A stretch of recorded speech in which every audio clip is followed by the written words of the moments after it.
कहते हैं ज्यों तिल माही तेल है, चकमक माही आग। तेरा साईं तुझ में जाग सके तो जाग। जैसे तिल के अंदर तेल होता है, चकमक पत्थर के अंदर आग होती है, ऐसे तेरे अंदर ही तेरा साईं है।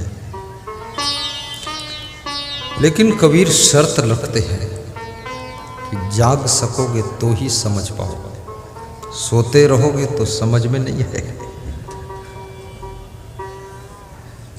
मन की नींद, धन की नींद, जवानी की नींद, लोभ की नींद, मोह की नींद, माया की नींद, नशा व्यसन की नींद, बुराइयों की नींद, वासना की नींद,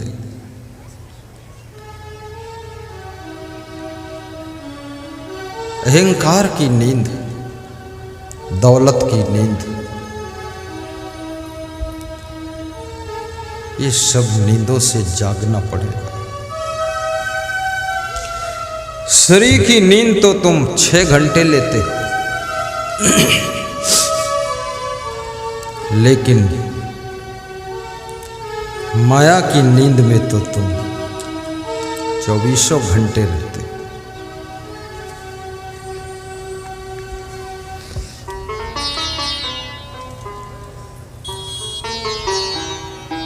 मोह की नींद,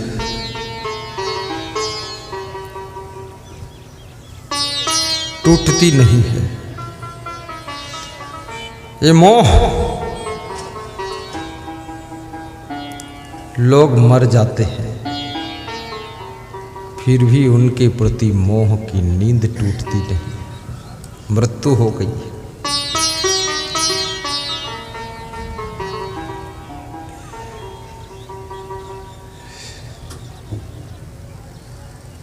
वो मर गए, दुनिया से चले गए, फिर भी उनके प्रति जो मोह था अभी मरा नहीं, जिंदा है।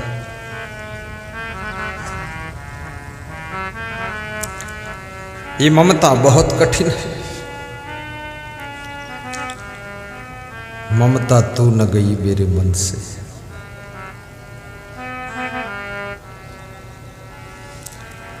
हजारों बार ज्ञान सुनने के बाद भी ये ममता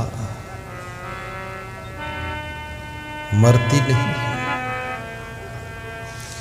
मोह की नींद टूटती नहीं है।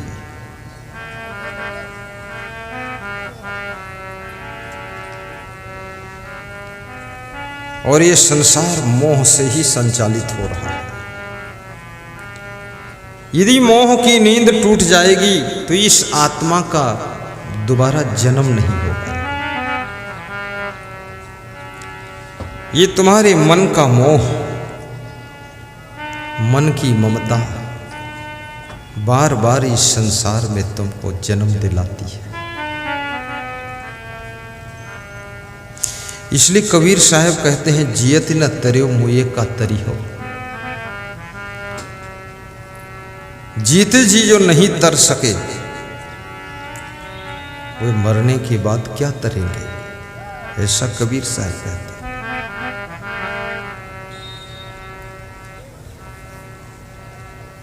ममता तू न गई मेरे मन से, ममता तू न गई मेरे मन से।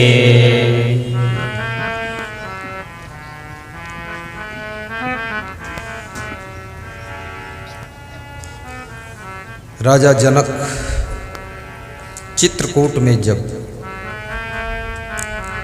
राम और सीता से मिलने के लिए गए, सीता को देखा कि मेरी बेटी कुश की चटाई पर बैठी है, जंगल के पेड़ के पत्तों के ऊपर बैठी है। राजा जनक रोने लगे, आंसू टपकने लगे। तुलसीदास ने लिखा है रहे कहावत परम विरागी, शीय बिलो की धीरता भाई। परम वैरागी कहलाते थे राजा जनक। सीता की दशा को देख करके उनका धैर्य टूट गया और रोने लगे कि मेरी बेटी की ये दुर्दशा हो गई।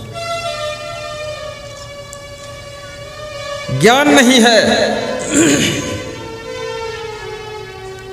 लोग कहते हैं राजा जनक बहुत ज्ञानी थे, पर ज्ञान नहीं है। क्यों? ज्ञान है। कुश की चटाई पर बैठने से क्या किसी की दुर्दशा हो जाती है, और गद्दे पर बैठने से क्या कोई बहुत अच्छी दशा हो जाती है? क्या फर्क है? तपस्वी कुश की चटाई पर बैठे तो भी आनंद है, गद्दे पर बैठे तो भी आनंद है, पैदल चले तो भी आनंद है, कार में चले तो भी आनंद है, एरोप्लेन में चले तो भी आनंद है। तपस्वी वह है कार में चलता फिर भी अहंकार नहीं करता है, एरोप्लेन में चलता फिर भी जिंदगी को प्लेन जीता है, वो तपस्वी कहलाता है। उसको एरोप्लेन में बैठने के बाद भी जिंदगी में कोई फर्क नहीं पड़ता है, वो तपस्वी होता है। याद रखना, राजा जनक अपनी बेटी को कुश की चटाई पर बैठा हुआ देखकर तुम रोने लगे। क्यों रोते हो? सोचना चाहिए कि हर व्यक्ति की बेटी ऐसी तपस्या करने का अवसर नहीं पाती है। मेरी बेटी धन्य है जो 14 साल अपने पति के साथ में तप कर रही है। ज्ञान होता तो ऐसा सोचते। महाराजा दशरथ, गुरु वशिष्ठ वहां ज्ञान देते हैं रोज, लेकिन दशरथ को ज्ञान मिल नहीं पाया। दशरथ बहुत मोही जीव है, मोही भी है, कामी भी है। जब दशरथ सुनते हैं कि कैकेयी गुस्सा है, नाराज है, कोप भवन में बैठी है, राजा दशरथ दुखी हो जाते हैं। अरे 3 रानियां हैं, आज अगर कैकेयी गुस्सा है तो कौशल्या के भवन में जाओ, उसके यहाँ जाओ ही मत। 24 घंटे में गुस्सा उतर जाएगी तब चले जाना। क्या आदमी हो यार, हमसे पूछ लेते, बता देते हम फटाफट।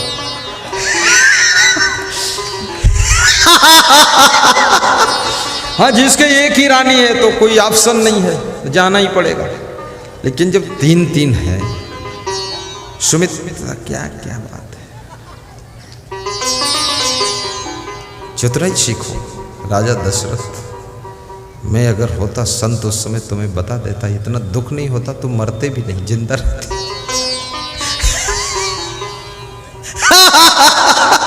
सत्य बात। अरे भगवान के पिता हो, ये शोभा देता है, अच्छा नहीं लगता। कोई साधारण व्यक्ति के पिता होते चलो ठीक है, ये तो गुरुड़ा गांव का आदमी भी ऐसा नाटक नहीं करता।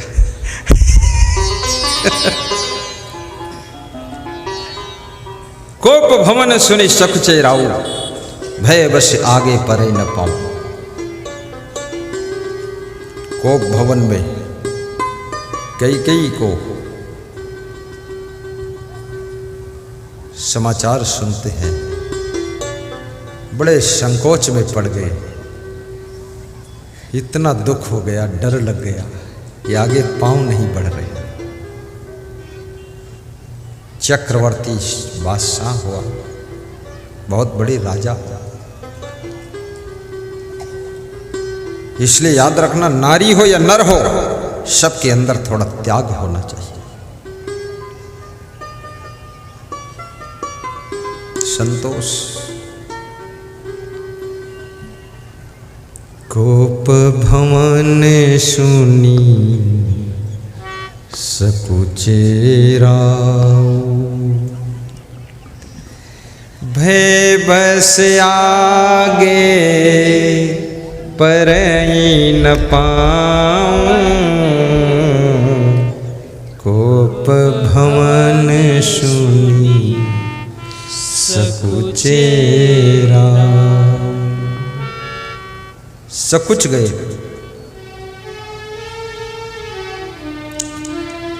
और राजा दशरथ दुखी हो गए। ज्ञानी वह है जिसको दुनिया की कोई ताकत दुखी न कर सके, और दुनिया की कोई उपलब्धि जिसको अभिमान न ला सके। कुछ भी प्राप्त हुआ है लेकिन अहंकार न हो, वो ज्ञानी है। जहां ज्ञान होता है वहां अभिमान नहीं होता है, और जहां अभिमान होता है वहां ज्ञान नहीं होता है। जहां रात है वहां सूरज नहीं होता है, और जहां सूरज है वहां रात नहीं होती है। जहां ज्ञान का सूर्य उदय हो गया वहां अभिमान की रात नहीं रहती है, लोभ की रात नहीं रहती है, मोह का अंधेरा नहीं रहता है। और याद रखना, जहां मोह का अंधकार है, अभिमान का अंधेरा है, वहां समझ लो ज्ञान का सूर्य अभी उदय नहीं हुआ है, अभी उदय नहीं हुआ है।